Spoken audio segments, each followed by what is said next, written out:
श्री राधा रमण विजयते। So ICAI ने revision test papers भी निकाल दिए हैं मी 25 के लिए and we are here with the solutions of this revision test paper of IDT.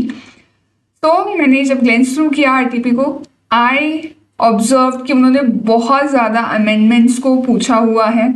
सो अगर आपने अमेंडमेंट्स नहीं देख रखे हो तो मैं लिंक डिस्क्रिप्शन में डाल दूंगी, पहले आप अमेंडमेंट्स ज़रूर देख लेना। And I have compiled amendments in something 29-30 pages. तो आप बिल्कुल अच्छे से उनको रिलीजियसली कर ज़रूर लेना, बिकॉज मैंने उस वीडियो में भी बताया था कि एक छोटा सा अमेंडमेंट मैं ऐसे ही थोड़ा सा मैंने छोड़ दिया था कि इस पे तो क्वेश्चन क्या ही पूछेंगे ऐसे ही, पर उसी पर आईसीआई ने एग्जाम में क्वेश्चन पूछ लिया था। सो आईसीआई जब भी अमेंडमेंट्स आते हैं बहुत ज़्यादा टेस्ट करती है एग्जाम में अमेंडमेंट्स को। सो बिल्कुल भी आप उनको स्किप करने का रिस्क नहीं ले सकते हो। सो मैं कहूँगी 5-10 बार अमेंडमेंट्स को ज़रूर से ज़रूर देख जाना, वेदर इट इज़ डीटी और आईडीटी दोनों में ही देख कर जाना, बिकॉज उस पर बहुत ज़्यादा क्वेश्चंस आते हैं, अच्छे स्कोरिंग वाले क्वेश्चंस होते हैं, तो आपको देखने ही पड़ेंगे। सो चलो अब स्टार्ट करते हैं। सो फर्स्ट यहाँ पे इन्होंने केस सिनेरियो दे रखा है। It says Vardhaman limited hereinafter referred to as a company registered in Delhi has operations across multiple states in India. The company has taken separate GST registration in all the states where it operates. During the month of January, the tax team presented following information in its report to the management. पहला क्या दे रखा है, company ने sale करे goods value 5 crore from its warehouse located at Kandla port Gujarat to a buyer located in Ahmedabad by way of transfer of title in goods. The responsibility of clearance of goods shall be on the buyer. The goods were imported by the company from Vietnam and were not cleared for home consumption since then.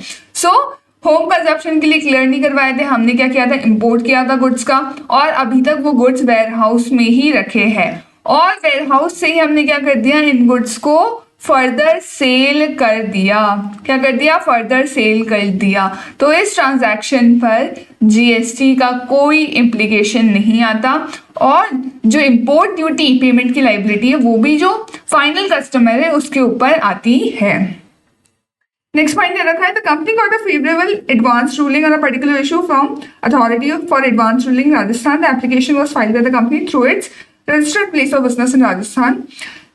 Then दे रखा है, the company received an order from adjudicating authority in Maharashtra wherein a demand of tax amounting to 1 crore and penalty amounting to 10 lakhs and interest amounting to 25 lakhs was confirmed by the adjudicating authority. The dispute in this case was similar to the issue for which a favorable order for advance ruling authority was received by the company state of Rajasthan as discussed in para 2 above. The company feels that it has a strong case in the matter before the appellate authority. So उन्होंने यहाँ पे कुछ हमें amount दे रखा है और हमें बता रखा है कि क्या करना चाह रहे हैं, इन्होंने अपील कर दी है बेसिकली. सो प्रोबेबली देखते हैं what they ask. May be या तो ये पी डिपॉजिट से रिलेटेड कुछ पूछ सकते हैं, या फिर let's see. The company has issued tax invoice in relation to certain supplies wherein the tax collected from the recipients amounted to 3 crore rupees. Subsequently, it was noticed that the supplies were not liable to GST and the amount has been wrongly collected by the company from the recipients of supply. So, ये particular transaction पे tax नहीं लगना चाहिए था, और फिर भी 3 करोड़ का जो है वो टैक्स कलेक्ट कर लिया गया है. तो अब इस 3 करोड़ का टैक्स का क्या होगा, लेट्स सी. अभी आगे जब क्वेश्चन आएगा तब इसको हम डिटेल में डिस्कस कर लेंगे. A special audit was initiated by the CA nominated by the state tax authorities of Madhya Pradesh against the company in the state of Madhya Pradesh. तो मध्य प्रदेश में भी बेसिकली रजिस्टर्ड है, और यहाँ की स्टेट टैक्स अथॉरिटीज ने इनकी स्पेशल ऑडिट करवाई है. सो इससे रिगार्डिंग देखते हैं क्या क्वेश्चन पूछता है. फर्स्ट क्वेश्चन देखो क्या दे रखा है, 1 to 5 वाले क्वेश्चन इसी केस स्टडी की बेसिस पे आंसर करने. तो फर्स्ट क्वेश्चन है, in relation to the goods sold from its warehouse in Kandla Gujarat the company shall be liable to any custom duties or IGST? No, both are not applicable in this case. IGST लगेगा नहीं, schedule 3 में follow हो जाएगा क्योंकि हमने clearance से पहले goods को सेल कर दिया है. और कस्टम ड्यूटी भी कौन पे करता है, जो फाइनल कस्टमर होता है, जो फाइनली क्लियर करवाता है गुड्स को होम कंजप्शन के लिए. तो इन्होंने तो क्लियर करवाने से पहले ही सेल कर दिया, तो इनके ऊपर कोई कस्टम ड्यूटी भी नहीं लगेगी. सो आंसर क्या होगा यहाँ पे, D. Next, in relation to advance ruling received by the company in Rajasthan, हमें बताना है इनमें से कौन सा सही होगा।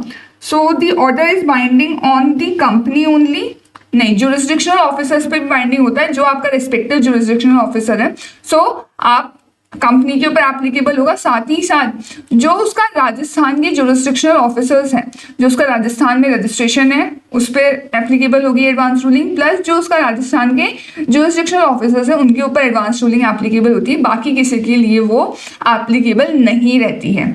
सो दिस ऑप्शन says कि it is applicable on the company Rajasthan but on jurisdictional officers across all registration, ना बाबा ना, सिर्फ राजस्थान वालों के, across all states नहीं, सिर्फ राजस्थान वाले पे लगेगा। The order is binding on the company and the jurisdictional officer in Rajasthan. Yeah, this seems correct. And last is on the company and the jurisdictional officers across all registrations. बिल्कुल नहीं, सिर्फ राजस्थान के लिए आपने रूलिंग ली है तो राजस्थान वाले registration के लिए एप्लीकेबल रहेगी, प्लस जो उनके जुरिस्डिक्शनल ऑफिसर है उनके लिए एप्लीकेबल रहेगी, बाकी लोगों के लिए ये एप्लीकेबल नहीं कर सकते हम।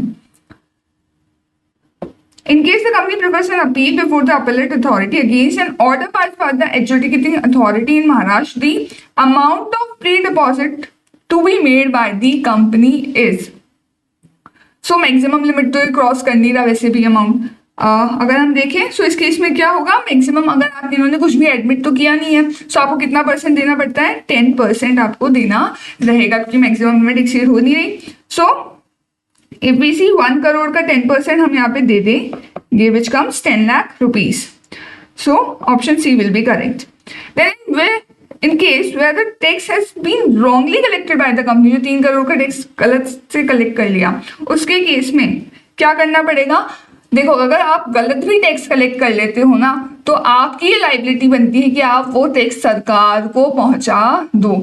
You can't keep that money to you और neither you can return that money to the customers. आपको ये जमा करवाना पड़ता है, जितना भी टैक्स आपने लिया है गवर्नमेंट को देना ही पड़ेगा। So you can escape your liability if you have collected the tax.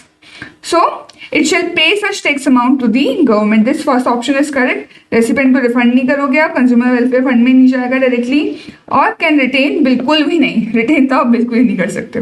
तो option A is correct. And last, in case of special audit being conducted in the state of Madhya Pradesh, पहला कह रहा है कि remuneration is payable by the company. नहीं, company pay नहीं करती, जितने भी एक्सपेंसेस है, जितना भी रेम्यूनरेशन बनता है ये कौन पे करता है, डिपार्टमेंट ही पे करता है।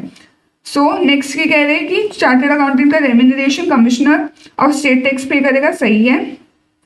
Remuneration chartered accountant payable by the commissioner, लेकिन एक्सपेंसेस जो बाकी है वो रिम्बर्स करेगी कंपनी। नहीं, पूरा expense including remuneration department commissioner पे करता है।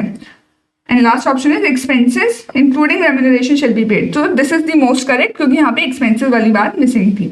So most correct option is D.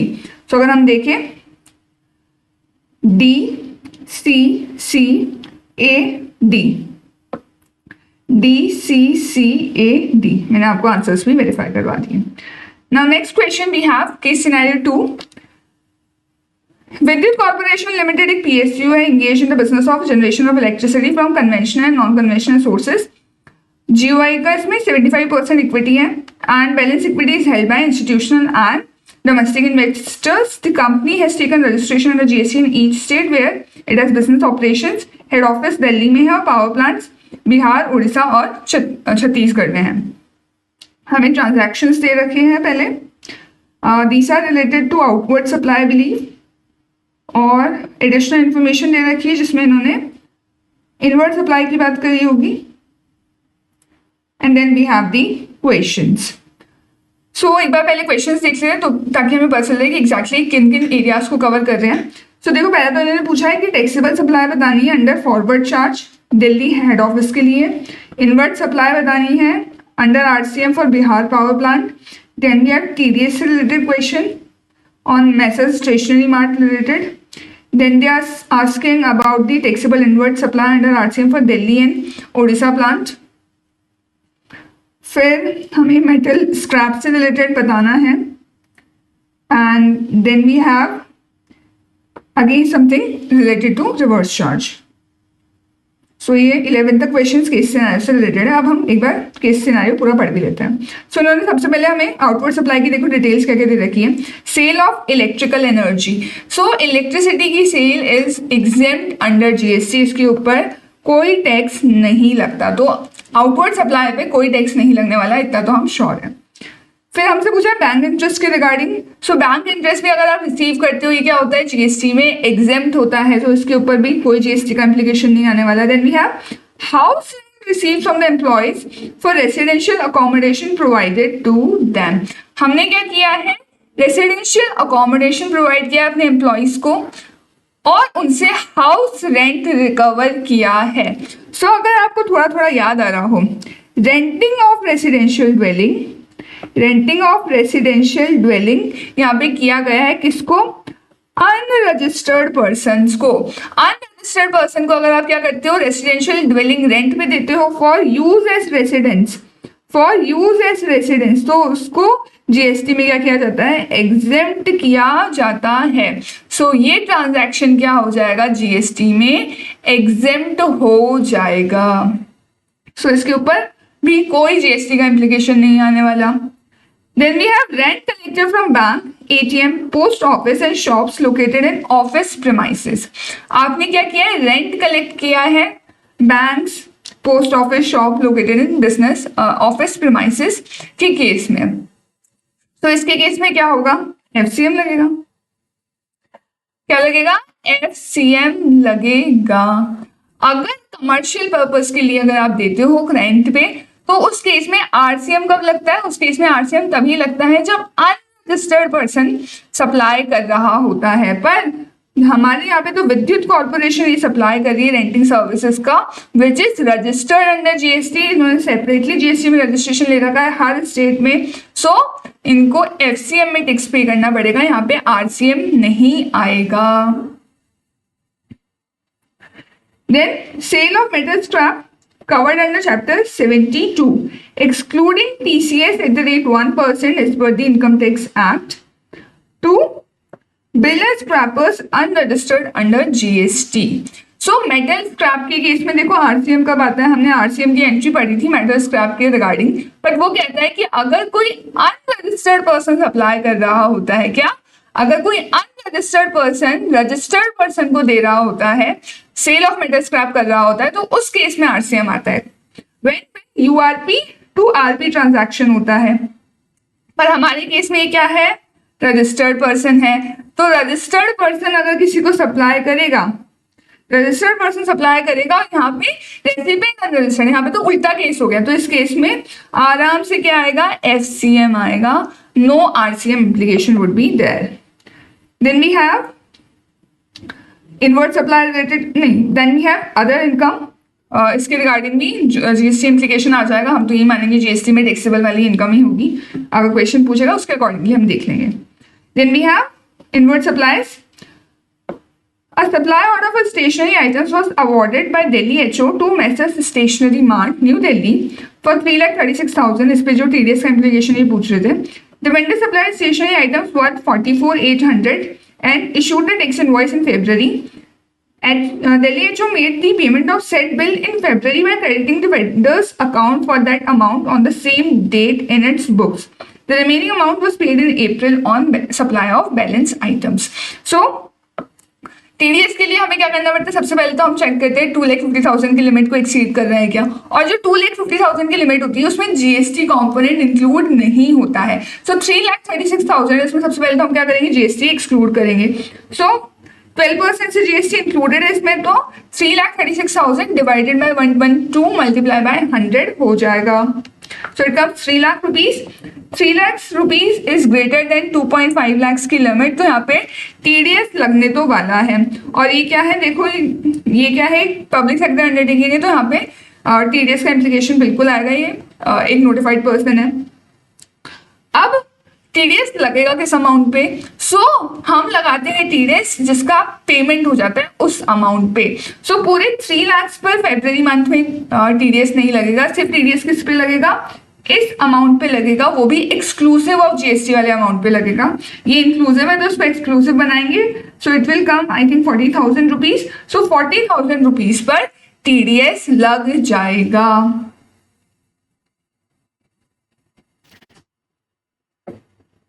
Next, we have Odisha plant purchased office furniture for 2,80,000 during February from an unregistered dealer. हमें रेट ऑफ टैक्स दे रखा है। सो office furniture आपने एक unregistered dealer से खरीदा है। It's a very simple transaction. यहाँ पे कोई जीएसटी आना चाहिए क्या भैया? अगर आपने अनरजिस्टर्ड से खरीदा है, ये कोई आरसीएम की एंट्री में तो कवर होता नहीं है, तो ना तो इसमें आरसीएम में टैक्स लगेगा और एफसीएम में, क्योंकि सप्लायर क्या है अनरजिस्टर्ड, तो वो खुद भी टैक्स चार्ज नहीं करेगा, तो इस पर कोई टैक्स का इम्प्लीकेशन नहीं आएगा। ये जो जीएसटी की रेट दे रखी है आपको बस कंफ्यूज करने के लिए दे रखी है। सो इसके ऊपर कोई टैक्स का इम्प्लीकेशन नहीं आएगा। There is no RCM entry. अगर आप किसी से फर्नीचर खरीदते हो, कैपिटल गुड्स खरीदते हो और वो सामने वाला अनरजिस्टर्ड है, तो आपको आरसीएम में टैक्स देना पड़ेगा। There is no such entry. So इसके ऊपर कोई टैक्स का इम्प्लीकेशन नहीं आने वाला। Then we have board meeting for raising term loan for project expansion was held in February. Delhi HO ने पे किया 20,000 each a sitting fee to 4 independent directors. आपने इंडिपेंडेंट डायरेक्टर्स को क्या दिया है? सेटिंग फी दिया है। तो ये क्या हो गया? आरसीएम सप्लाई हो गया। इसमें कौन टैक्स पे करेगी? कंपनी टैक्स पे करेगी। सो 20,000 इंटू 4 के बेसिस पे यहाँ पे टैक्स पे हो जाएगा 80,000 रुपीज पे आरसीएम में। Then further it paid 80,000 to one of the directors who had rented the office building to Delhi HO. ये अमेंडमेंट है। ये मैंने स्पेसिफिकली बताया था कि अगर कोई पर्सनल कैपेसिटी में ट्रांजैक्शन होता है तो उसके केस में आरसीएम नहीं लगता। आरसीएम तभी लगेगा जब डायरेक्टर खुद की कैपेसिटी में, डायरेक्टर की कैपेसिटी में सप्लाई कर रहा होता है। यहाँ पर अगर उसने पर्सनल कैपेसिटी में क्या कर दिया? रेंट कर दिया इमूवेबल प्रॉपर्टी को, तो उसके केस में आरसीएम नहीं लगता। यहाँ पर अगर डायरेक्टर का वो थ्रेशोल्ड वगैरह एक्सीड होता है तो यहाँ पे एफसीएम लगेगा, आरसीएम नहीं लगेगा। इस ट्रांजैक्शन पे आरसीएम का इम्प्लीकेशन नहीं आएगा, आरसीएम सिर्फ सेटिंग फी पे लगेगा।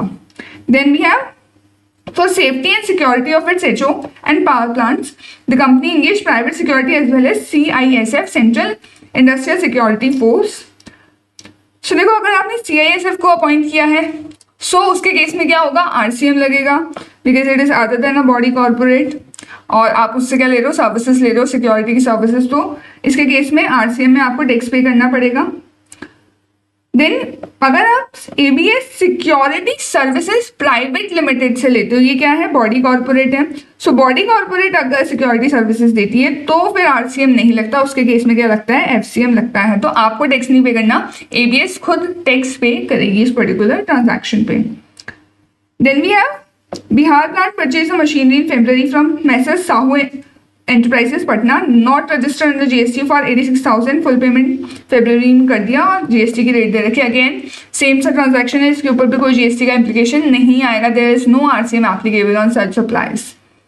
अगर हम फर्स्ट क्वेश्चन देखें, it says value of taxable supplies on which GST is payable by Delhi head office under forward charge. हमें फॉरवर्ड चार्ज वाली सारी एंट्रीज देख लेनी है।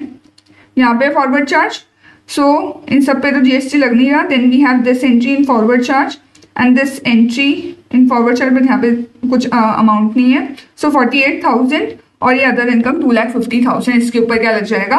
फॉरवर्ड चार्ज में जीएसटी लग जाएगा। तो 2,50,000 plus 48,000 it's 2,98,000। Option B is correct. Then taxable inward supplies under RCM by Bihar power plant. Bihar power plant, अगर हम बिहार से रिलेटेड ट्रांजैक्शंस देखें, ये दिल्ली है, ये उड़ीसा है, ये भी दिल्ली है। यहाँ पे बिहार का एक ट्रांजैक्शन है CISF वाला, ये आरसीएम में टैक्सेबल है, बिल्कुल है। तो 10 लाख वाला अमाउंट हो जाएगा एक तो, और एक बिहार ये वाला है, इसके ऊपर कोई टैक्स का इम्प्लीकेशन नहीं आएगा, सिर्फ 10 लाख वाले अमाउंट पे आरसीएम में टैक्स पेबल आएगा। B is correct option. Then हमें टीडीएस का वैल्यू ऑफ सप्लाई पूछा, टीडीएस अमाउंट नहीं पूछा। ये भी ध्यान रख लिया करो कि एग्जैक्टली पूछा गया है, टैक्स पूछा है कि हमें वैल्यू ऑफ सप्लाई पूछा है। तो यहाँ पे वैल्यू ऑफ सप्लाई पूछी है और रिगार्डिंग मैसेज स्टेशनरी मार्ट, तो 40,000 पे लगे, हमने निकाला था। Option A is correct. Then we have taxable inward supplies under RCM of Delhi and Odisha. अगर हम दिल्ली की बात करें, we have first transaction, but ये तो देखो नॉर्मल स्टेशनरी आइटम्स का सप्लाई का ऑर्डर प्लेस किया है इन्होंने, सो इसके ऊपर तो एफसीएम लगेगा, कोई आरसीएम का तो चक्कर है ही नहीं, टीडीएस हम जरूर काट लेंगे। फिर उड़ीसा की बात है, इस पर भी आरसीएम तो देखो आना नहीं है। देन वी हैव अगेन, ये एक तो 80,000 हो जाएगा दिल्ली एचओ के लिए, और दिल्ली का अगर हम देखिए ट्रांजैक्शन तो एफसीएम में आएगा, तो इसके ऊपर आरसीएम नहीं आएगा। सो दिल्ली के लिए सिर्फ 80,000 आरसीएम में हो जाएगा। और दूसरा हमें देखना था उड़ीसा का, सो उड़ीसा की देखो एक तो ये ट्रांजैक्शन था, इस पर तो कोई आरसीएम आना नहीं है, और एक ही ट्रांजैक्शन है, इसके ऊपर आरसीएम बिल्कुल आएगा। सो उड़ीसा के लिए 8 लाख हो जाएगा और दिल्ली के लिए 80,000 हो जाएगा। So option B is correct. Then we have, which of the following statement is most appropriate with respect to sale of metal scrap by Chhattisgarh plant.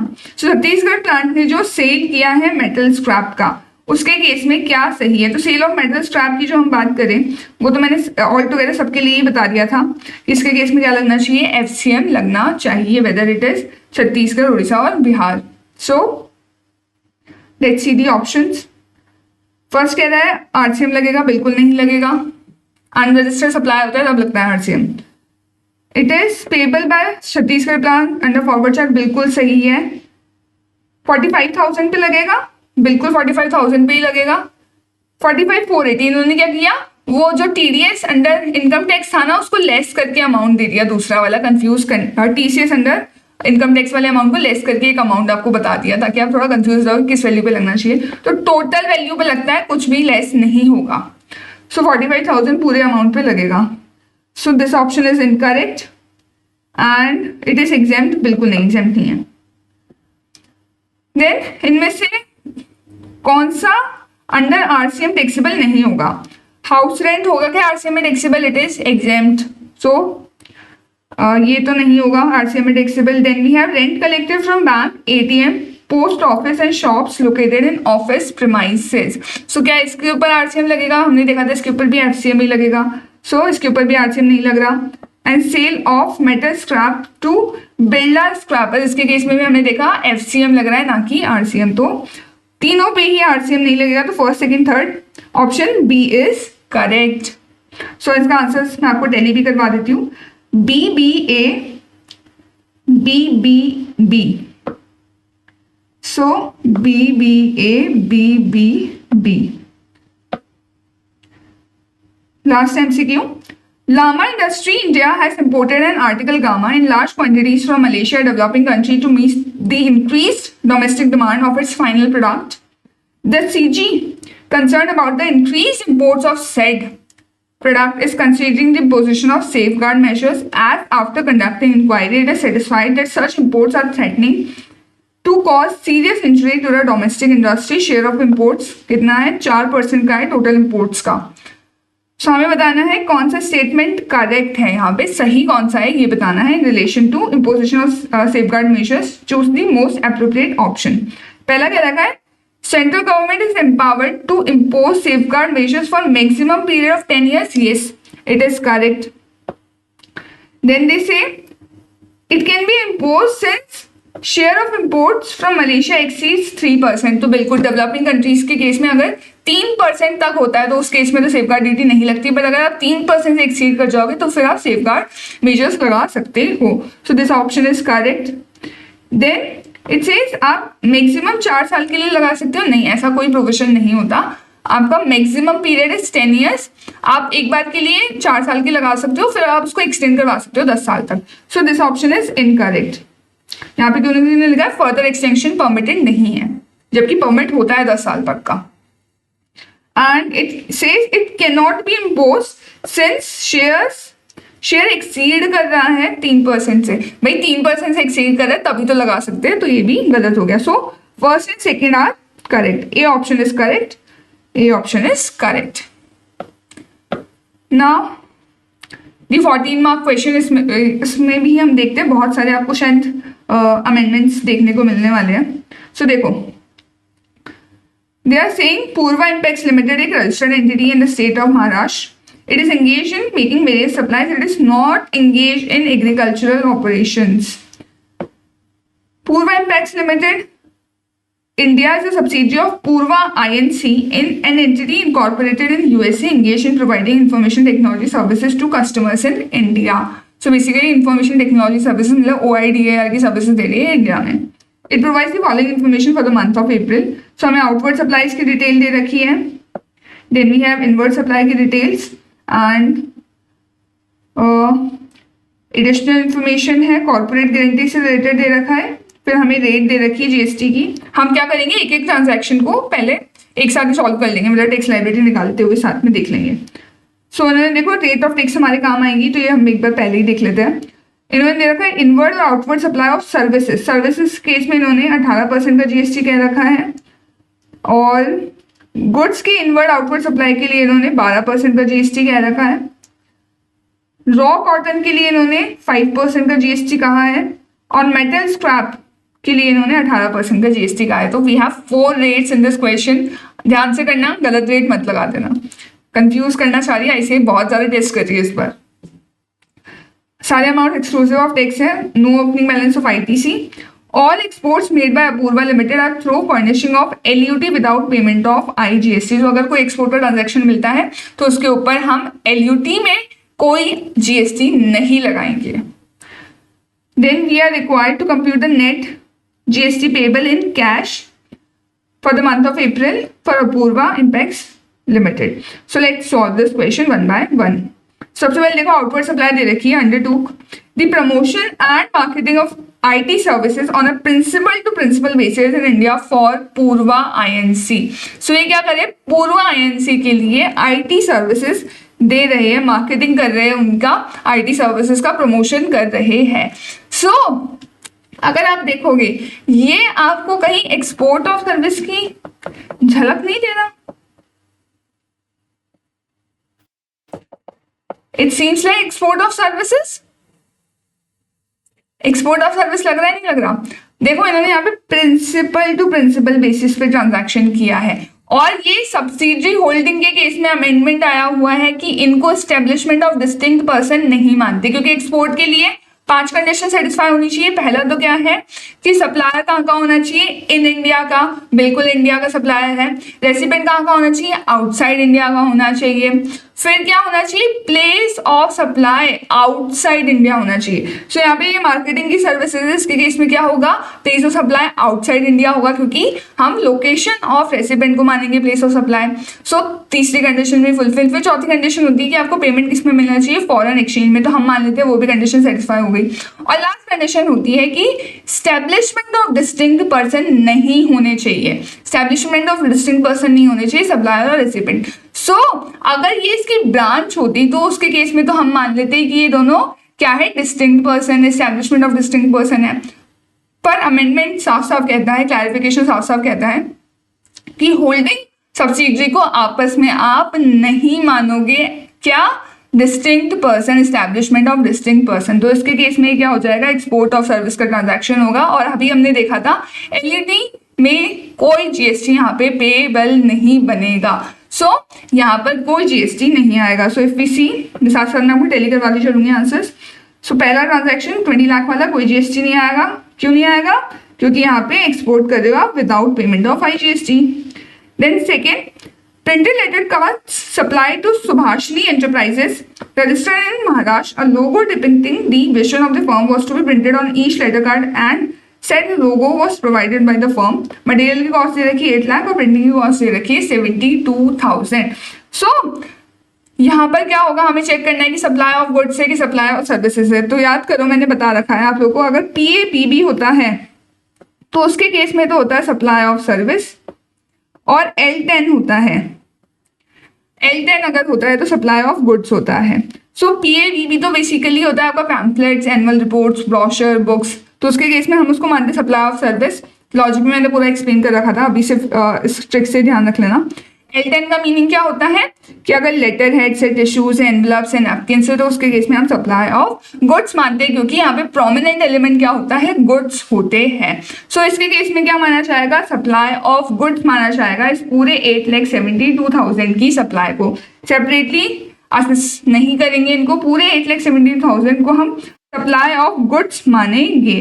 तो यहाँ पे सप्लाई ऑफ गुड्स मानेंगे तो कितनी परसेंट की रेट रहेगी, 12% वाली, और सी या एस या आई लगेगा।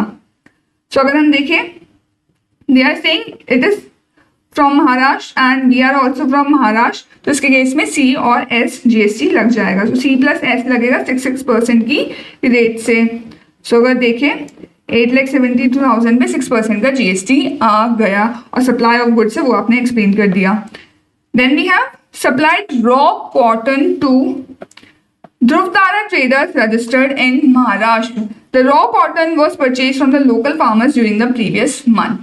So raw cotton देखते ही आपको आरसीएम का कुछ थोड़ा थोड़ा ध्यान आ रहा होगा, लेकिन raw cotton के केस में आरसीएम में टैक्स तभी पेबल होता है जब सप्लायर क्या होता है, एग्रीकल्चरिस्ट।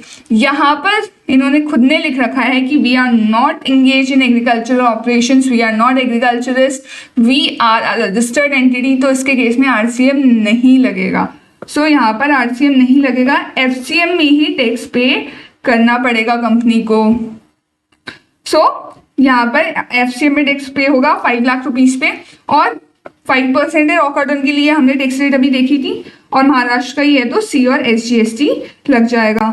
सो ये यहाँ पे निकल कर आ गया 5 लाख पे 2.5% से जीएसटी, और आरसीएम नहीं लगा। Then we have supplied maintenance services to Municipal Corporation of Greater Mumbai, which has awarded a contract of maintenance of street lights in Greater Mumbai municipal area. Maintenance work involve the replacement of defunct lights and other spares.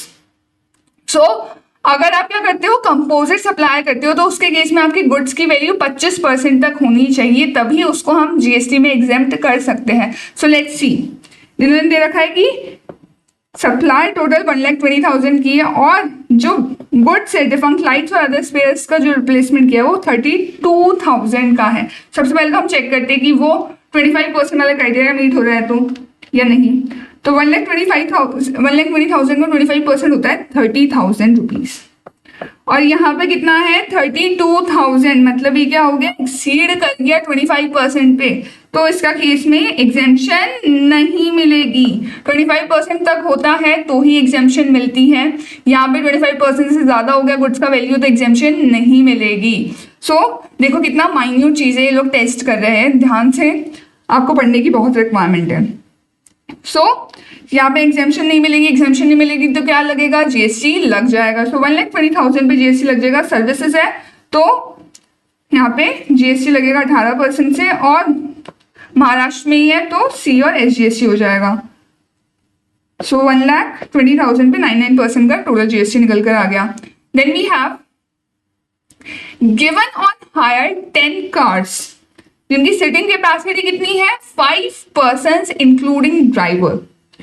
किसको दी है, Gujarat state road transport corporation को दी है। सो अगर आपको एक exemption entry याद आ रही हो कि अगर हम क्या देते हैं, मोटर व्हीकल देते हैं, किसको देते हैं, एसटीयू को, स्टेट ट्रांसपोर्ट अंडरटेकिंग को। अगर हम क्या देते हैं, मोटर व्हीकल देते हैं, लेकिन अगर उसकी सीटिंग कैपेसिटी कितनी होनी चाहिए, मोर देन 12% की सीटिंग कैपेसिटी होती है, वो मोटर व्हीकल अगर हम एसटीयू को देते हैं तो एग्जेम्पशन मिलती है। यहाँ पे कितनी सीटिंग कैपेसिटी है, 5% की, तो मतलब ये क्राइटेरिया फुलफिल नहीं हुआ, इसका मतलब यहाँ पे एग्जेम्पशन नहीं मिलेगी। सो यहाँ पे कोई एग्जेम्पशन नहीं मिलेगी, क्या लगेगा, एफसीएम में टैक्स लग जाएगा। और ये क्या है, हायर है तो मतलब सर्विसेज है, हायरिंग की सर्विस होती है, तो यहाँ पे सर्विस के केस में 18% लगता है। गुजरात वाले को दिया है सो इसके केस में आईजीएसटी लग जाएगा। सो यहाँ पे आईजीएसटी लग गया। No exemption will be there क्योंकि एग्जेम्पशन मोर देन 12 पैसेंजर्स के केस में मिलती है। Now we have inward supplies. First दे रखा है purchase processing machines from Bobby and company registered under GST in the state of Gujarat. Machines were brought in as is where is basis condition at Gujarat to produce taxable items. So ये कहाँ के हैं, महाराष्ट्र के, लेकिन इन्होंने जो machinery खरीदी है वो गुजरात वाले पर्सन से खरीदी है, और मशीनरी का जो डिलीवरी कर दिया गया है वो गुजरात में ही ले ली गई है। So this whereabout in age is where is basis, जहां पर है वहीं पर इनको हमने ले लिया है। सो क्योंकि मशीनरी कहाँ नहीं आई, कहाँ पर नहीं आई, महाराष्ट्र में नहीं आई। सो गुड्स के केस में क्या होता है कि जहाँ पे मूवमेंट टर्मिनेट होता है वो हमारा प्लेस ऑफ सप्लाई होता है, और अगर मूवमेंट इन्वॉल्व नहीं होता तो उसके केस में प्लेस ऑफ सप्लाई क्या होता है, जहाँ पर हम डिलीवरी देते हैं। डिलीवरी हमने कहाँ दे दी, गुजरात में ही दे दी। सो इसके केस में प्लेस ऑफ सप्लाई क्या हो जाएगा, प्लेस ऑफ सप्लाई हो जाएगा गुजरात। सो सप्लायर कहाँ का, गुजरात का, प्लेस ऑफ सप्लाई क्या, गुजरात। तो इसके केस में क्या लग जाएगा, सी और SGST लगा होगा। अब इस ट्रांजैक्शन को बहुत अच्छे से समझना, यहाँ पे इंपॉर्टेंट मार्क कर लो। हम कहाँ के हैं, महाराष्ट्र के, और इस ट्रांजैक्शन पे लग गया है सी और SGST। हर बार तो ये लोग ना वो होटल वाला केस चेक करते हैं आप लोगों का, पर इस बार उन्होंने डिफरेंट केस चेक किया है कि यहाँ पे सी और SGST लग रहा है, होटल वाला केस भी नहीं है। पर अगर आप देखोगे ये SGST किससे बिलोंग करता है, गुजरात से। सो महाराष्ट्र वाली गवर्नमेंट इसका ITC आपको कभी नहीं देगी। सो इस केस में आप C+S दोनों का ही ITC नहीं ले सकते हो। सो भले ही इस ट्रांजैक्शन पे टैक्स आप पे करके आए हो, इसके ITC के लिए आप एलिजिबल नहीं होने वाले हो। तो इसके केस में आपको कोई ITC नहीं मिलेगा। This is very very important point, अच्छे से ध्यान कर लेना, याद रख लेना, क्योंकि आपने सी और SGST स्टेट गवर्नमेंट को पे किया है तो आप दूसरी स्टेट गवर्नमेंट से उसका क्रेडिट नहीं ले पाओगे। सो इसके केस में अगर हम देखें ITC की बात अगर हम करें, मशीनरी जो हमने गुजरात से परचेज करी है, इसके केस में कोई हमें ITC नहीं मिलेगा। क्यों, क्योंकि recipient of the set interstate supplies is located in a different state और UT then that of place of supply. Then हमने मेटल स्क्रैप परचेज भी किया है, किससे किया है, मनसुख ट्रेडर्स से, एन अनरजिस्टर्ड पर्सन। अब हमने जो मेटल स्क्रैप परचेज किया है वो अनरजिस्टर्ड पर्सन से किया है। इसका मतलब क्या है, सप्लायर अनरजिस्टर्ड है और हम तो क्या है, हम तो रजिस्टर्ड है, तो हम मारे जाएंगे। इसमें क्या लगेगा, RCM लग जाएगा। तो इसमें RCM भी लगेगा प्लस हम इसका ITC भी क्लेम कर सकते हैं। सो 2 लाख पर RCM में टैक्स हम ही पे करेंगे और महाराष्ट्र का ही है तो इसके केस में C और SGST लग जाएगा। सो अगर हम देखें मेटल स्क्रैप के केस में भी 18% था तो 99% हो जाएगा। सो ये तो हमारे ITC हो गया, और RCM का अगर कैलकुलेशन हम चेक करें सो मेटल स्क्रैप के केस में ये RCM भी आ गया। देन वी हैव, हमने IT सर्विसेज प्रोक्योर करी है from a business through electronic mode from Thomas INC, a company located in Germany. तो आपने IT की सर्विसेज ली है किससे, एक कंपनी जो जर्मनी में सिचुएटेड है। तो ये क्या हो गया, इंपोर्ट ऑफ सर्विस हो गया। क्यों हो गया, क्योंकि सप्लायर कहाँ का है, आउटसाइड इंडिया का, हम कहाँ के, इन इंडिया के, रेसिडेंट इन इंडिया का है, और प्लेस ऑफ सप्लाई क्या हो जाएगा, इन इंडिया हो जाएगा। सो इसके केस में क्या हो गया, इंपोर्ट ऑफ सर्विस हो गया। सो इंपोर्ट ऑफ सर्विस के केस में क्या लगता है, RCM लगता है, तो इसके केस में RCM भी लग जाएगा और आपको ITC भी मिल जाएगा। सो 1,50,000 पे हम 18% से एक तो पहले RCM में टैक्स पे कर देंगे और उसके बाद इसका हम ITC भी क्लेम कर लेंगे। Then we have a machinery to be used for manufacturing was sent to George INC USA for carrying out repair work on the same. Consideration to George INC was paid for such repair work. Machinery receive हुई after repair in the month of May. So देखो यहाँ पे हो क्या रहा है, हमने repair के लिए 5 लाख रुपए पे करे। अब इसको हम इम्पोर्ट ऑफ सर्विस कम मान सकते हैं।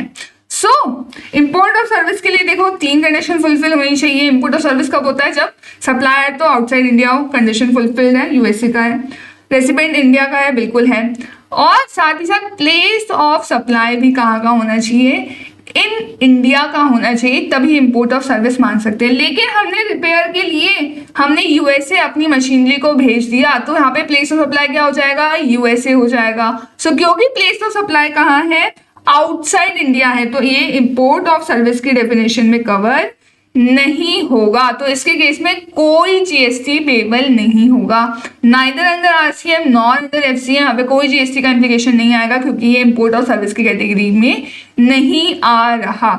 सो इसके ऊपर ना तो RCM ना ही ITC। सो अगर इसका मैं दिखा दूं आपको, इट विल बी नील, क्योंकि ये टैक्सेबल ही नहीं होगा। Then we have corporate guarantee.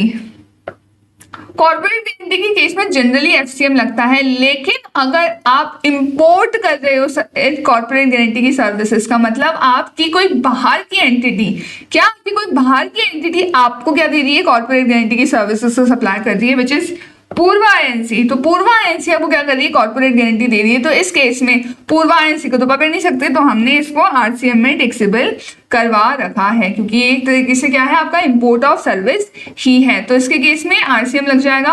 और कॉर्पोरेट गारंटी के लिए हम वैल्यू ऑफ सप्लाई कैसे निकालते हैं, सो 1% of the amount of guarantee हमारा क्या होता है, वैल्यू ऑफ सप्लाई होता है। तो 1.5 करोड़ का 1% इज 1.5 लाख।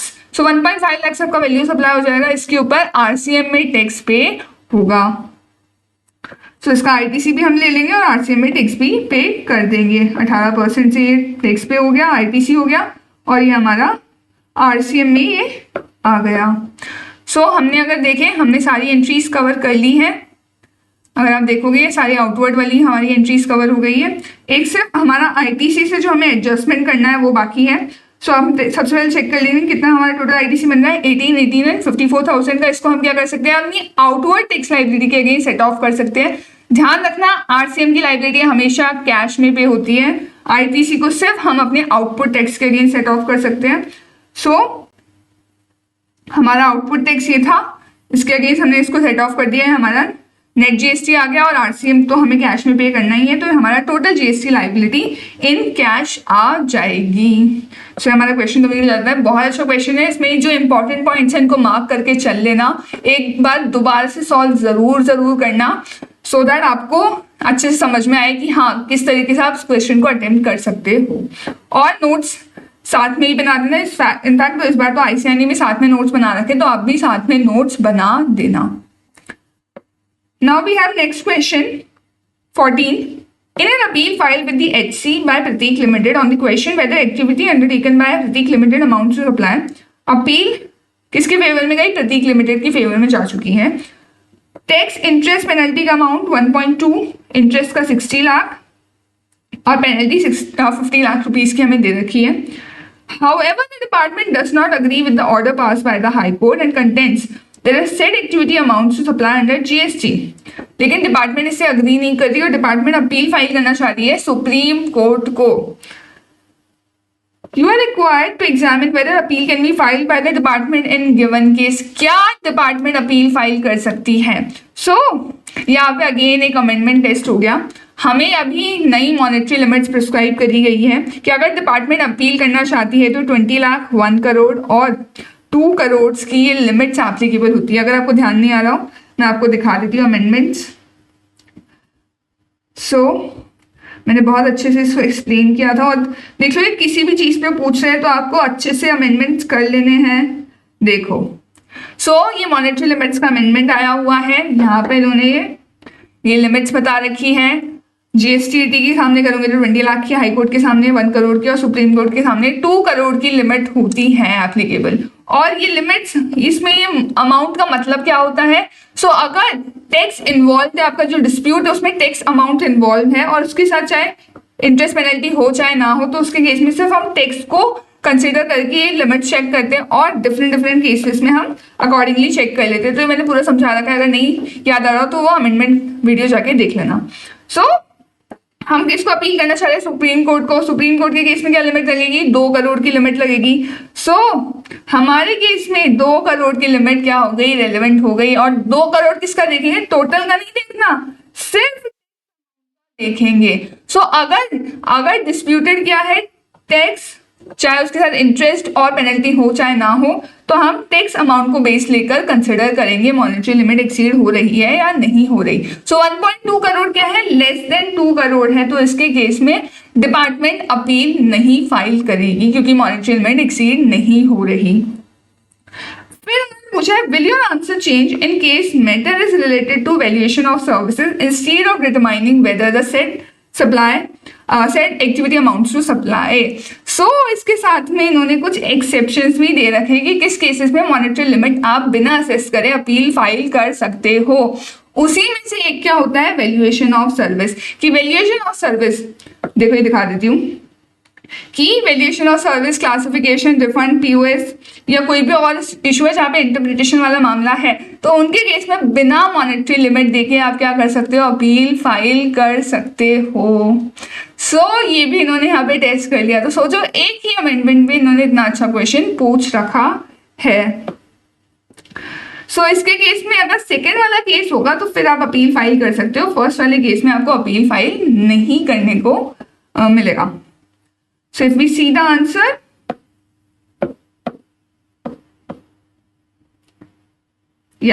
देखो इन्होंने सबसे पहले वही मॉनेटरी लिमिट्स वाला रेफरेंस यहाँ पे पूरा दे रखा है, देन उन्होंने पूरा प्रोविजन यहाँ पे एक्सप्लेन कर दिया। तो इन्होंने सेकंड केस में तो बता दिया कि आप irrespective of the monetary limit इस केस को फाइल कर सकते हो। और अगर हम फर्स्ट केस की बात करें तो दे आर सेइंग कि फर्स्ट केस में appeal can not be filed as it does not exceed the monetary limit of 2 crore rupees. Amendments का आपको समझ में आ रहा होगा कितना अच्छा वेटेज होने वाला है आपके एग्जाम्स में भी। Next, we have Smith INC, a company located in USA, charges subscription fee from its unregistered customers in India at its online money gaming portal. हम यहाँ पे OMG की बात करने वाले हैं। OMG. The department contends that GST should be charged on the subscription fees which Smith INC receives from Indian customers. Department कह रहा है कि आप सब्सक्रिप्शन फी पे क्या करो, GST पे करो। लेकिन Smith INC क्या कह रही है कि ऑनलाइन मनी गेमिंग तो क्या है, इंटेंजिबल गुड्स है। ऑनलाइन मनी गेमिंग तो इंटेंजिबल गुड्स है, इसके केस में कस्टम फ्रंटियर्स क्रॉस नहीं हो रहे हैं फिजिकली, तो यहाँ पे कोई जीएसटी नहीं लगना चाहिए। हमें बताना है कि इसके केस में पहला तो पूछा है प्लेस ऑफ सप्लाई क्या होगा, दूसरा क्या जीएसटी लगेगा, और लगेगा तो कौन जीएसटी पे करेगा। ये अगेन इन्होंने अमेंडमेंट पे पूछ लिया है। अगर मैं इसको दिखाऊं, मैंने इसको आई थिंक स्टार्टिंग में ही कवर कर रखा था, लेट मी चेक, मैंने इसको यहाँ पे कवर कर रखा है। देखो इंटेंजिबल गुड्स पे जीएसटी कैसे लगेगा, तो देखो इसके लिए मैंने समझाया था, मैं दोबारा से एक्सप्लेन कर देती हूँ कि इंटेंजिबल गुड्स, देखो जो नॉर्मली टेंजिबल गुड्स होते हैं तो उसके केस में क्या होता है, आप कस्टम फ्रंटियर्स को क्रॉस करते हो। जैसे ही आप कस्टम फ्रंटियर्स क्रॉस करने जाते हो, आपको वहां मिल जाते हैं खड़े हुए कस्टम ऑफिसर्स। तो कस्टम अथॉरिटीज आपको बोलती है कि पहले हमें कस्टम ड्यूटी दो, और कस्टम ड्यूटी के साथ में वो आपसे जीएसटी भी चार्ज कर लेते हैं। अगर आप टेंजिबल गुड्स का इंपोर्ट करते हो तो आपको कस्टम फ्रंटियर क्रॉस करने पड़ेंगे, कस्टम अथॉरिटीज आपसे कस्टम ड्यूटी रेलेवेंट और जीएसटी उसी टाइम पे ले लेती है। और इंपोर्ट ऑफ सर्विस के केस में उन्होंने स्पेसिफिक केस बता रखा है कि आपको आरसीएम में टैक्स पे करना है। अब इंटेंजिबल गुड्स का क्या करें, क्योंकि इंटेंजिबल गुड्स सर्विसेज तो है नहीं, और एक गुड्स है लेकिन ये कस्टम फ्रंटियर्स क्रॉस नहीं कर रहे, तो इसके केस में जीएसटी लगेगा कैसे। इसके अगेन क्लैरिफिकेशन आया कि इसके केस में आपको जीएसटी देना पड़ेगा अंडर जीएसटी लॉ। बिना कस्टम ड्यूटी की एप्लीकेबिलिटी के यहाँ पर जीएसटी पेबल होगा, आपको आईजीएसटी पे करना पड़ेगा, भले ही आप क्या नहीं कर रहे हो, फिजिकली कस्टम फ्रंटियर्स को क्रॉस नहीं कर रहे हो, फिर भी आपको जीएसटी पे करना पड़ेगा। For intangible goods IGST is levied and collected differently in such cases like supply of OMGs takes under IGST as import of goods without applicability of customs duty.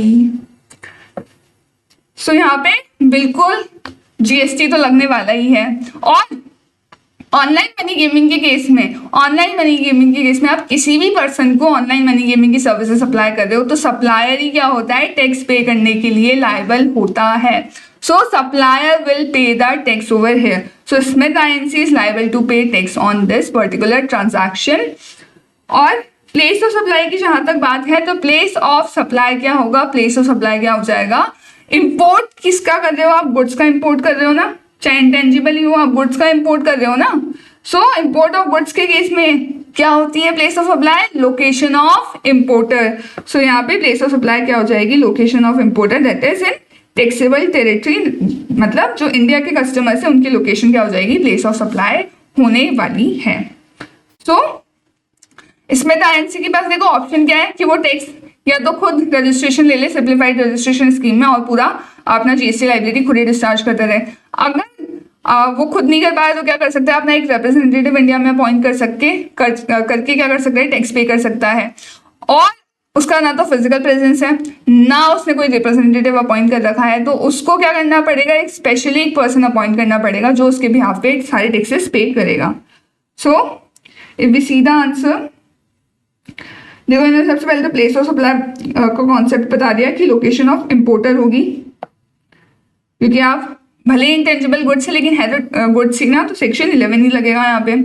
उसके बाद पूरा इन्होंने वो प्रोविजन अमेंडमेंट वाला explain कर दिया कि generally तो क्या होता है, कस्टम के साथ, कस्टम ड्यूटी के साथ क्या कलेक्शन कर लेते हो, आईजीएसटी का भी कलेक्शन कर लेते हो for goods, normal goods, tangible goods. पर इंटेंजिबल गुड्स के केस में थोड़ा दिक्कत हो रही है क्योंकि कस्टम फ्रंटियर आप क्रॉस नहीं कर रहे होते हो। सो supply of online money gaming ऐसा ही एक सप्लाई है, और इसके केस में आप without applicability of custom duty क्या करते हो, आईजीएसटी का पेमेंट करते हो। सो डिपार्टमेंट का कंटेंशन यहाँ पे सही है, और यहाँ पे क्या लग जाएगा, टैक्स लग जाएगा। सप्लाई क्या करेगा, टैक्स पे करेगा इस पर्टिकुलर ट्रांजैक्शन पे। सबसे पहले या तो वो रजिस्ट्रेशन ले ले, सिंप्लीफाइड रजिस्ट्रेशन स्कीम में रिप्रेजेंटेटिव है तो रिप्रेजेंटेटिव टैक्स पे कर देगा, और ना फिजिकल प्रेजेंस है ना रिप्रेजेंटेटिव है तो उसके केस में क्या होगा, ये एक पर्सन अपॉइंट कर देगा जो इसके बिहाफ पे सारे टैक्सेस का पेमेंट करेगा। सो यहाँ पे इसमें आईएनसी इज लायबल टू पे आईजीएसटी ऑन सब्सक्रिप्शन फीस, को पे तो करना पड़ेगा। Now we have next question. Mr. Divas, a registered person in Agra, Uttar Pradesh, purchased a car for 12,50,000 on 15th October. 31st October, the car met with an accident, resulting in minor damage. Due to urgency, he got his car repaired in the local garage of nearby market instead of a garage authorized by his general insurance company. That is Suraksha Insurance Company, through which his car was insured. The total cost of repairs was 54,000. GST exclusive value है, 18% का GST होगा इसमें. On the instructions of Mr. Divas, the invoice for the entire amount was raised by the garage in the name of Suraksha Insurance Company. The insurance company approved the claim cost of 40,000 after the survey and reimbursed the same amount along with 18% का GST. हमें इन facts के basis पर इन questions का answer देना है। तो जिन लोगों ने भी अमेंडमेंट्स पढ़ रखा होगा उनको देखते ही क्लिक हो गया होगा कि ये मोटर व्हीकल के रिगार्डिंग जो रिपेयर्स का आपका एक्सपेंस है उसके क्लेम के रिगार्डिंग क्वेश्चन है, जो इन्होंने इस बार कहाँ दे रखा है, आईटीसी में क्लैरिफिकेशन दे रखा है, सर्कुलर दे रखा है। सो उसके केस में क्या होता है, आपको आईटीसी मिल जाता है, जो इंश्योरेंस कंपनी है उसको आईटीसी मिल जाता है, पर उसकी कंडीशन ये होती है कि एक तो आपके नाम पर इनवॉइस इशू होना जरूरी है, मैंडेटरी है। अगर इंश्योरेंस कंपनी के नाम पे इनवॉइस इशू होगा तो ही उसको आईटीसी मिलेगा। दूसरा, आईटीसी से उतने अमाउंट का मिलेगा जितने का आपने क्लेम कॉस्ट अप्रूव करी है। अप्रूव क्लेम कॉस्ट तक का ही आपको क्या मिलेगा, आईटीसी मिलेगा। भले ही एक इनवॉइस हो, एक से ज्यादा इनवॉइस हो, फर्क नहीं पड़ता, जितना आपने क्लेम कॉस्ट अप्रूव किया है उतना ही आपको आईटीसी मिलेगा। सो इसको मैं दिखा भी देती हूँ, मैंने अमेंडमेंट से इसको कवर कर रखा है। Again I am saying amendments बहुत अच्छे से कर लो, आईसीआई नहीं तो एग्जाम में खेल जाएगी। सो देखो या इट इज हियर, तो इनवॉइस एक तो क्या होना चाहिए, इंश्योरेंस कंपनी के नेम पे होना चाहिए, और सिर्फ जितनी अप्रूव क्लेम कॉस्ट है उतने का आपको क्या मिलता है, आईटीसी मिलता है। चाहे सिंगल इनवॉइस हो चाहे सेपरेट इनवॉइस हो, फर्क नहीं पड़ता। सो आप जितना अप्रूव क्लेम कॉस्ट है उतना ही ले सकते हो। अब देख लेते हो क्वेश्चंस क्या है। तो whether Suraksha insurance company is eligible to avail ITC, हाँ आप आईटीसी ले सकते हो, लेकिन पूरे 54,000 का नहीं ले सकते हो। कितना आपने अप्रूव कितना किया, 40,000, तो 40,000 का 18%, दैट इज 40,000 का 18%, 7,200 होना चाहिए। I think, let me check, या 7,200, तो 7,200 का ही आप आईटीसी क्लेम कर सकते हो। Then would your answer be different, अगर दो डिफरेंट इनवॉइस इशू होते हैं, एक तो 40,000 का तो सुरक्षा इंश्योरेंस कंपनी है और बाकी का मिस्टर दिवस को, कोई चेंज नहीं आता, आप 7,200 का ही आईटीसी ले सकते थे। हमने ऑलरेडी आपको 40,000 का ही आईटीसी दिया है। ये कंफ्यूज इसलिए करने को दिया कि बच्चे सोचेंगे फर्स्ट केस में तो पूरे 54 का मिल जाना चाहिए और सेकंड केस में 40,000 पे जितना आईटीसी मिलेगा उसके बेसिस पे दे देंगे। ऐसी गलती मत कर देना, दोनों केस में ही आपको सिर्फ अप्रूव क्लेम कॉस्ट तक का आईटीसी मिलेगा। अगर इस केस में मान लो इन केस अगर उन्होंने पूरा 54,000 का क्या कर दिया होता, क्लेम अप्रूव कर दिया होता, पूरा 54 का क्या कर दिया होता, क्लेम कर दिया होता अप्रूव, और दो डिफरेंट डिफरेंट इन्वॉइसिंग हो रही होती, एक 40,000 की वो भी इंश्योरेंस कंपनी को ही हो रही होती है और एक 14,000 की अलग से इंश्योरेंस कंपनी को, तो भी कोई फर्क नहीं पड़ता। अगर इंश्योरेंस कंपनी के नाम पे इन्वॉइस है, भले ही मल्टीपल इन्वॉइसेस हो, सिंगल इन्वॉइस हो, फर्क नहीं पड़ता, आप जितना अपने क्लेम कॉस्ट अप्रूव करिए उतना आपको आईटीसी मिल जाता। फिर मैंने थर्ड क्वेश्चन पूछा है कि अगर इन्वॉइस मिस्टर दिवस के नाम पे होता तो क्या आईटीसी मिलता? तो उस केस में आईटीसी नहीं मिलता, क्योंकि पहली कंडीशन क्या है, आईटीसी तभी मिलेगा जब इनवॉइस इंश्योरेंस कंपनी के नाम पे होगा। तो ये दोनों कंडीशन साथ में फुलफिल होनी चाहिए तभी आईटीसी लोगे, तो इस केस में कोई आईटीसी नहीं मिलेगा। तो हम आंसर्स देख लेते हैं। सबसे पहले इन्होंने बोला पूरा प्रोविजन एक्सप्लेन कर दिया। अगर हम फर्स्ट केस में देखें 7 to 100 का, देखो इतना सारा आपको नहीं लिखना, आपको मेन बात करनी है, आप उतना लिख दोगे चल जाएगा काम। तो आपको जैसे मैंने एक्सप्लेन कर रखा है इतना भी आप लिखो देंगे, आपको मार्क्स मिल जाएंगे, don't worry for that. But आपको एक्सप्लेन करना है और फिर क्या करना है, आपको सही आंसर दे देना है, आपको मार्क्स मिल जाएंगे, इतना सारा नहीं लिखना होता। सो फर्स्ट केस में भी 7 to 100 का, सेकंड केस में भी 7 to 100 का, थर्ड केस में कोई आईटीसी नहीं मिलेगा। थर्ड नेक्स्ट क्वेश्चन है 17 कि हमें सेक्शन 130 में जो कॉन्फिस्केशन होता है उसके सिनेरियोस लिस्ट आउट करने हैं। So it is a pure theoretical question, बहुत आसान सा क्वेश्चन है कि आप क्या कर रहे हो, सप्लाई या गुड्स को रिसीव कर रहे हो without contravention in contravention of the provisions of GST act और रूल्स। तो उसके केस में आपके गुड्स को कॉन्फिस्केट किया जा सकता है, या फिर आप इन जनरल भी क्या कर रहे हो, जीएसटी प्रोविजंस रूल्स का कॉन्ट्रावेंशन कर रहे हो, या फिर आप ऐसे कन्वेयंस को ट्रांसपोर्ट के लिए यूज कर रहे हो जो अल्टीमेटली क्या कर रहा हो, जीएसटी एक्ट रूल्स का कॉन्ट्रावेंशन कर रहा हो। तो ऐसे केसेस में क्या हो सकता है, आपके गुड्स और कन्वेयंस लायबल टू कॉन्फिस्केशन हो सकते हैं। सो टोटल 5 केसेस होते हैं। सप्लाई रिसीव वाला, आप गुड्स को अकाउंट फॉर नहीं कर रहे हो, आप क्या कर रहे हो, बिना रजिस्ट्रेशन लिए गुड्स का सप्लाई कर रहे हो, आप in general goods GST law का कॉन्ट्रावेंशन कर रहे हो, या फिर आप ऐसे कन्वेयंस का यूज कर रहे हो जो अल्टीमेटली जीएसटी लॉ का कॉन्ट्रावेंशन कर रहा हो। तो इन सब केसेस में योर गुड्स और conveyance become liable to confiscation. तो इस केस में आप कॉन्फिस्केशन के लिए लायबल होते हैं under section 130। Next question is related to customs. They are asking it has imported certain goods from his son mister Harbhajan, transaction value reject कर दी गई, रूल 4 और 5 एप्लीकेबल नहीं है क्योंकि सिमिलर आइडेंटिकल गुड्स अवेलेबल नहीं है, it furnishes cost related data of imports and request custom authorities to determine value as per rule 8 and उन्होंने हमें relevant information दे दी है। then ये कहते हैं custom authorities are of the opinion that since value as per rule 7 can be determined at 5 lakh rupees there is no need to apply rule 8।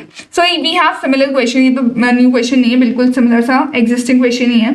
can the request of Mr. Manmeet be legally acceptable, और हमें बताना है customs law के according assessable value का computation। सो इसके case में basically test करना चाह रहे हैं कि आप क्या रूल 8 को रूल 7 से पहले लगा सकते हो। तो इन जनरल रूल 6, अगर आप रूल 5 और रूल 4 और रूल 5 नहीं लगा पाते हो तो रूल 6 कहता है आप क्या करो 7 और 8 को इन ऑर्डर लगा लो, कि पहले 7 लगा लो, 7 से भी नहीं होता तो 8 लगा लो। लेकिन इसमें एक एक्सेप्शन ये होता है कि आप क्या कर सकते हो, इस ऑर्डर को रिवर्स कर सकते हो। अगर क्या कर दे जो एप्लीकेंट है वो किससे ले ले, पीओ से परमिशन ले ले। तो अगर आप अप्लाई करते हो, एप्लीकेशन देते हो और पीओ उसको अप्रूव कर देता है तो उसके केस में आप पहले रूल 8 लगा सकते हो, कोई दिक्कत नहीं है। सो अगर पीओ का अप्रूवल मिल जाता है तो आप इसमें रूल 8 भी पहले लगा सकते हो। अब हम कस्टम मतलब वैल्यू का अगर हम कैलकुलेट करें यहाँ पे रूल 8 के बेसिस पे, अगर यहाँ पे असेसेबल वैल्यू देखते क्या आती है। असेसेबल वैल्यू कैसे निकलेगी, आप सारी कॉस्ट वगैरह को इंक्लूड कर देते हो और फिर फ्रेट वगैरह और इंश्योरेंस सारे चार्जेस आपको इंक्लूड करने होते हैं till the port of import. So जब तक गुड्स आपके पोर्ट पर नहीं आ जाता वहां तक की सारी कॉस्ट इंक्लूड होती है। उसमें कुछ कंडीशंस भी होती है, लेकिन सबसे पहले कॉस्ट ऑफ मटेरियल है बिल्कुल इंक्लूड हो जाएगा, फैब्रिकेशन चार्जेस इंक्लूड होंगे, कोई भी चार्जेस अगर आप इनकर कर दो अंडर द कॉन्ट्रैक्ट तो वो इंक्लूड हो जाते हैं, इनडायरेक्ट कॉस्ट इंक्लूड हो जाएगी। फिर उन्होंने दिया freight from mister Harbhajan factory to US port. अब फ्रेट के केस में हम क्या करते हैं, पूरा जो फ्रेट होता है ना, पूरा freight from that person's factory, from the exporter's factory to our port of import, वहां तक का हम पूरा फ्रेट एक साथ कंसिडर करते हैं और उसका मैक्सिमम लिमिट होता है 20% ऑफ FOB। ठीक है, एयर फ्रेट के केस में यही होता है हमारा। सो इसको हम अलग से कंसिडर नहीं करके एक साथ कंसिडर करेंगे, इसको लोडिंग चार्जेस को, एयर फ्रेट को, इन तीनों को हमें एक साथ कंसिडर करना पड़ेगा। फिर हमें प्रॉफिट मार्जिन की डिटेल्स अलग से दे रखी है। Then we have insurance. Insurance अगर हमें एक्चुअल दे रखा होता है तो हम एक्चुअली लेते हैं, सो इसके केस में हम कोई वो 1.125% वाला नहीं लगाएंगे। और एक्सचेंज रेट दे रखी है। सो देखो इसका कैलकुलेशन क्या होगा। सबसे पहले तो हम यहाँ तक की वैल्यू निकाल देते हैं। इट कम्स 3650, ये तो पूरा एज इट इज इंक्लूड होना है। इसके बाद हम क्या करेंगे, सबसे पहले प्रॉफिट ऐड करेंगे। सबसे पहले क्या करेंगे, इसमें प्रॉफिट ऐड होगा। प्रॉफिट देखो हमें क्या बोल रखा है, it is 20% of FOB. FOB का 20% है प्रॉफिट। तो एफओबी कब आएगी, प्रॉफिट ऐड करने के बाद ही तो क्या आएगी, एफओबी आ पाएगी। प्रॉफिट प्रॉफिट प्लस एक्चुअली तो अगर हम देखें कहां तक का फ्रेट, अगर हम फ्रेट इंक्लूड करें till the port of export. So देखो ये है पोर्ट ऑफ एक्सपोर्ट, ये हुआ पोर्ट ऑफ इंपोर्ट। हम पोर्ट ऑफ इंपोर्ट मतलब हमारे पोर्ट तक का सारा खर्चा इंक्लूड करते हैं इन दी असेसेबल वैल्यू। अब एफओबी वैल्यू क्या होती है, एफओबी वैल्यू होती है जो इस पोर्ट ऑफ एक्सपोर्ट की वैल्यू होती है, उसको एफओबी वैल्यू हम कहते हैं। एक वैल्यू होती है फैक्ट्री तक की वैल्यू की, जो एक्सपोर्टर है उसकी फैक्ट्री तक की वैल्यू क्या है, तो एक्स फैक्ट्री प्राइस उसको हम कहते हैं। सो उसकी फैक्ट्री तक की वैल्यू क्या है, उसकी फैक्ट्री तक की वैल्यू में क्या आता है, प्रॉफिट्स वगैरह इंक्लूड होंगे, सारी कॉस्ट वगैरह इंक्लूड होगी, वो क्या हो जाती है उसकी फैक्ट्री तक की वैल्यू। फिर उसके बाद उसकी फैक्ट्री से लेकर पोर्ट तक लाने का जो खर्चा है, जो उसका फ्रेट लगा, लोडिंग चार्जेस लगे, अनलोडिंग चार्जेस लगे, वो सब मिला के क्या बन जाती है, फ्रेट एफओबी वैल्यू बन जाती है, freight on board, free on board sorry. So इसके केस में अभी हमें क्या दे रखा है, प्रॉफिट क्या है, एफओबी का 20% है। लेकिन हमें एफओबी तो पता ही नहीं है, हमें तो क्या दे रखी है, ये कॉस्ट, सारी कॉस्ट का टोटल अमाउंट पता है। सो हम एफओबी कैसे निकाल सकते, सो एफओबी निकालने के लिए हमें क्या करना पड़ेगा, अगर मान लो एफओबी वैल्यू है 100, क्या है एफओबी अगर 100 रुपए की है तो 20 रुपए क्या होता है प्रॉफिट। और इसका मतलब 80 रुपए हमारी क्या आ जाती है, टोटल कॉस्ट आ जाती है, including freight loading charges, including freight and loading charges till port of export. Till port of export तक के फ्रेट जितना भी खर्चा आपका है ना, वो सब मिला के हमारी 80 रुपए की वैल्यू निकल कर आती है। इस 80 में हमारा कॉस्ट भी इंक्लूडेड है और हमारा प्रॉफिट भी इंक्लूडेड होता है। क्या इसमें हमारा कॉस्ट भी इंक्लूडेड है और प्रॉफिट भी इंक्लूडेड होता है। तो सबसे पहले 3650 वाली जो वैल्यू है, इसमें हमें क्या करना पड़ेगा, इसमें सबसे पहले हमें फ्रेट इंक्लूड करना पड़ेगा। क्या इंक्लूड करना पड़ेगा, फ्रेट कितना है हमारा, फ्रेट और लोडिंग चार्जेस वगैरह कितने हैं पोर्ट ऑफ एक्सपोर्ट तक के, 350, क्या 350 के हमारे टोटल फ्रेट चार्जेस हैं। सो अगर हम देखें 3650 प्लस 350 इट कम्स 4000 रुपीज। क्या it comes 4000 rupees, it comes 4000 rupees. अब हमने ये कैसे पता किया था कि एफओबी अगर 100 रुपए होती है तो हमारा प्रॉफिट 20 रुपए होगा, और जो हमारी टोटल कॉस्ट है इंक्लूडिंग फ्रेट वगैरह वो हमारी 80 रुपए हो जाएगी। अभी 4000 इस 80 के तो बराबर है, ये 4000 इस 80 के ही तो इक्वल है। हमें क्या निकालना है, प्रॉफिट निकालना है, तो हम मल्टीप्लाई बाय 20 कर देंगे। हम क्या कर देंगे, मल्टीप्लाई बाय 20 कर देंगे। सो इट कम्स 1000 का प्रॉफिट, इट कम्स 1000 का प्रॉफिट। सो ये हमारा 1000 का यहाँ पे प्रॉफिट निकल कर आ गया। दूसरा तरीका ये भी हो सकता था कि आप क्या दे रखा है, हमें 20% ऑफ एफओबी दे रखा है, तो आप डायरेक्टली कॉस्ट का 25% निकाल सकते थे। लेकिन ध्यान रखना, कॉस्ट में आपको फ्रेट और ये loading charges till port of export तक हमें इंक्लूड करने पड़ेंगे, यूएस पोर्ट तक के सारे चार्जेस हमें इंक्लूड करने पड़ेंगे। सो ये 4000 का हम डायरेक्टली 25% निकालते तो भी 1000 आ जाता। फिर हम क्या करेंगे, हमें प्रॉफिट भी इंक्लूड कर लिया, कॉस्ट इंक्लूड कर लिया, अब हम क्या करेंगे, जो बाकी खर्चे दैट इज हमारा पूरा फ्रेट चार्जेस प्लस हमारा इंश्योरेंस, ये हम इंक्लूड करेंगे। तो देखो इंश्योरेंस तो डायरेक्टली इंक्लूड हो जाएगा, इंश्योरेंस तो हमारा डायरेक्टली इंक्लूड हो जाएगा, दैट इज 50 रुपीज का। अब साथ ही साथ फ्रेट आएगा। फ्रेट कौन कौन सा, ये 5th वाला, 6th वाला, 8th वाला। ध्यान रखना फ्रेट जो मैंने 350 का इंक्लूड किया था वो सिर्फ इस कैलकुलेशन के लिए किया था, अभी इस पूरे ट्रांजैक्शन में मैंने फ्रेट इंक्लूड नहीं किया है। सो वो फ्रेट हम एक साथ इंक्लूड करते हैं। क्यों इंक्लूड करते हैं, क्योंकि मैक्सिमम लिमिट उसकी है 20% ऑफ FOB। तो 20% ऑफ FOB मतलब $1000 से ज्यादा नहीं होना चाहिए। एक्चुअल कितना है, एक्चुअल हम देखें तो 350 तो ये हो गया और $1500 का ये हो गया, मतलब एक्चुअल कितना है $1850। So whichever is lower, lower क्या है हमारा 1000 का, तो 1000 इसमें ऐड हो जाएगा। सो अगर हम टोटल लगाएं इट कम्स 5700 या, तो 5700 हमारा ये टोटल आ गया। इसमें हम एक्सचेंज रेट मल्टीप्लाई कर देंगे 85 से। सो 5700 मल्टीप्लाई बाय 85 इट कम्स 484,500। सो अगर हम आंसर चेक करें, पहले आपको पूरा एक्सप्लेन कर दूंगी क्या क्या इंक्लूड वगैरह होता है। कैलकुलेशन आ गई 5700, 484,500, और जो रूल 8 वाली और 7 वाली बात है वो यहाँ पे आ जाएगी कि आपको अगर पीओ ने अप्रूव कर दिया तो आप लगा सकते हो रूल 8 भी पहले। तो आपने जो कहा है वो एक्सेप्टेबल तो है, लेकिन पीओ का अप्रूवल चाहिए रहेगा, प्रॉपर ऑफिसर का अप्रूवल आपको चाहिए।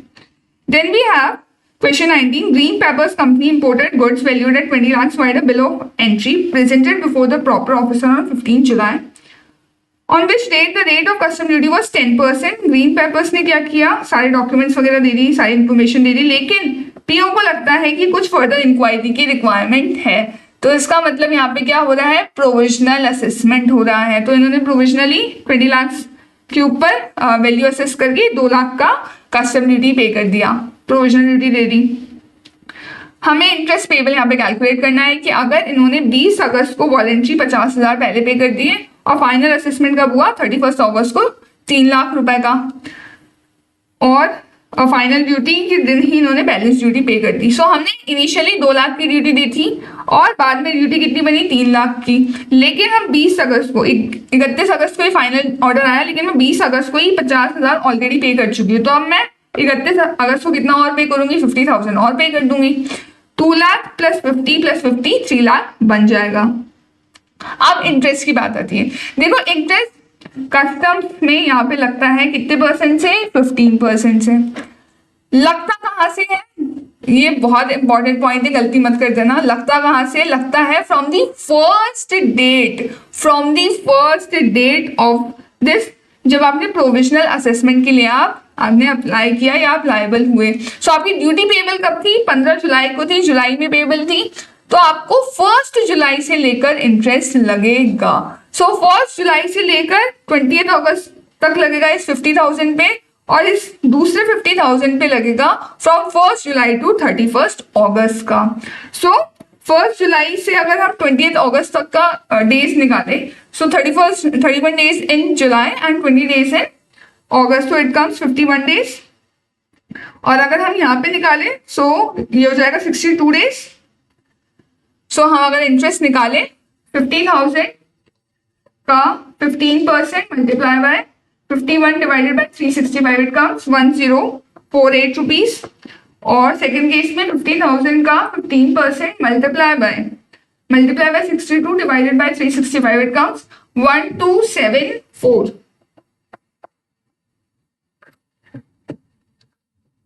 So approx it becomes 2322.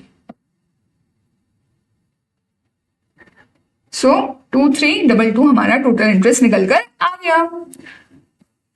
Next we have briefly discuss the provisions of section 69 which is related to clearance of warehouse goods for export. आप क्या कर रहे हो, warehouse goods को export के लिए क्लियर करवाते हो। आपने goods को warehouse कर दिया तो मतलब आपको import duty तो पे करने से आप बच गए होंगे। और इम्पोर्ट ड्यूटी कब पे होती है, जब आप एक्चुअल क्लियरेंस करवा लेते हो, होम कंजप्शन के लिए क्लियरेंस करवाते हो। तो अगर आप वेयरहाउस गुड्स को डायरेक्टली एक्सपोर्ट कर देते हो, मतलब होम कंजप्शन के लिए क्लियरेंस तो हुआ ही नहीं, तो इस केस में कोई इम्पोर्ट ड्यूटी पेबल नहीं बनती, यहाँ पे आपको कोई ड्यूटी पे नहीं करनी पड़ती। सो सेक्शन 69 में बेसिकली यही बता रखा है कि आप क्या कर सकते हो, गुड्स को, वेयरहाउस गुड्स को एक्सपोर्ट के लिए क्लियर कर सकते हो। आपके ऊपर कोई ड्यूटी भी पेबल नहीं होगी। ड्यूटी कब पे होती है, जब आप फाइनल क्लियरेंस करवाते हो फॉर होम कंजप्शन। सो आप गुड्स को एक्सपोर्ट कर सकते हो, जैसे अगर आप किसी शिप है उसके स्टोर्स के लिए गुड्स आपको बेचने, तो उसके लिए आप क्लियर करवा सकते हो गुड्स को। या फिर कुछ गुड्स आए इसलिए थे कि उनको एक्सपोर्ट करना है, दूसरी कंट्री में भेजना है, सो ऐसे गुड्स को आप बिल्कुल क्लियर करवा सकते हो अंडर सेक्शन 69। सो अगर हम इसका आंसर देखें, यू कैन क्लियर, आपको री एक्सपोर्ट करना है शिप और स्टोर्स के लिए आप करवा सकते हो क्लियर, है ना, या फिर जो एक्सपोर्ट के लिए ही मेंट थे। सो इसके केस में आप बिल्कुल एक्सपोर्ट कर सकते हो, बस जो आपको एक्सपोर्ट की कंडीशंस है वो फुलफिल करनी पड़ेगी। तो मतलब आपको जो शिपिंग बिल बनता है, जो आपका बिल ऑफ एक्सपोर्ट बनता है, जो आपका अगर कोई रेलिवेंट ड्यूटीज बनी है, एक्सपोर्ट ड्यूटी बन रही है या कोई भी और चार्जेस बन रहे हैं, तो वो आपको रेलिवेंट पे करना पड़ेगा, बट इंपोर्ट ड्यूटी आपको पे नहीं करनी पड़ेगी इसके केस में, क्योंकि आपने होम कंजप्शन के लिए क्लियरेंस नहीं करवाया। So without payment of import duty shipping bill वगैरह दे दोगे आप, एक्सपोर्ट ड्यूटी वगैरह बनती है तो वो सब पे कर दोगे, और साथ ही साथ प्रॉपर ऑफिसर से क्लियरेंस आना चाहिए इसका। इन गुड्स को आप क्लियरेंस तभी करवा सकते हो जब आपको पीओ आपको ऑर्डर्स पास कर देगा। सो इसमें क्लियरेंस हो जाएगा। लेकिन in case government of India is of the opinion that goods of any specified description are likely to be smuggled back into India, it may be in the by the notification direct कि it shall not be exported to any place outside India without payment of duty। अगर उनको लगता है कि वापस इनको smuggle back किया जा सकता है इंडिया में, सिर्फ ड्यूटी बचाने के लिए काम किया जा रहा है, तो उसके केस में वो रिस्ट्रिक्ट कर सकते हैं। एंड और it shall be allowed to be exported subject to restrictions and conditions. So या तो वो आपसे पहले ड्यूटी वसूल लेंगे या फिर आपके ऊपर कुछ कंडीशंस वगैरह लगा के आपको एक्सपोर्ट करने देंगे। सो ये तो थ्योरेटिकल क्वेश्चन था, देख लेना एक बार। सो ये हमारा पूरा आरटीपी का यहाँ पे रिविजन कंप्लीट होता है। रिविजन टेस्ट पेपर हमने पूरा कर लिया है, अच्छे से कर लेना, स्पेशली इस आरटीपी को भी अच्छे से कर लेना, प्लस अमेंडमेंट्स कर लेना। अगर अमेंडमेंट्स आपको समझ में नहीं आ रहा कहाँ से करना है, सो ये मेरा पीडीएफ है, मैंने यहाँ पे टोटल 27 पेजेस में, सिर्फ 27 पेजेस में पूरा कंपाइल कर रखा है, जितना भी आईसीआई ने अमेंडमेंट्स दे रखे हैं। सो इधर उधर आपको नहीं जाने की जरूरत, आप इसको टोटली रिलाई कर सकते हो। मैंने सारे अमेंडमेंट्स मिनिमम वर्ड्स में मैक्सिमम कवरेज करवाने की कोशिश करी है, सो आप इसको रेफर कर सकते हो और कहीं से भी करो, लेकिन अमेंडमेंट्स कर जरूर लेना, बिकॉज बहुत अच्छा स्कोरिंग रहने वाला है आप लोगों के लिए। सो गलती से भी मिस आउट मत कर देना अमेंडमेंट्स को। So that's all for this video. Let me know if this video was useful for you, so that I can come up with such insightful content for you all. That's all for today. Radhe Krishna.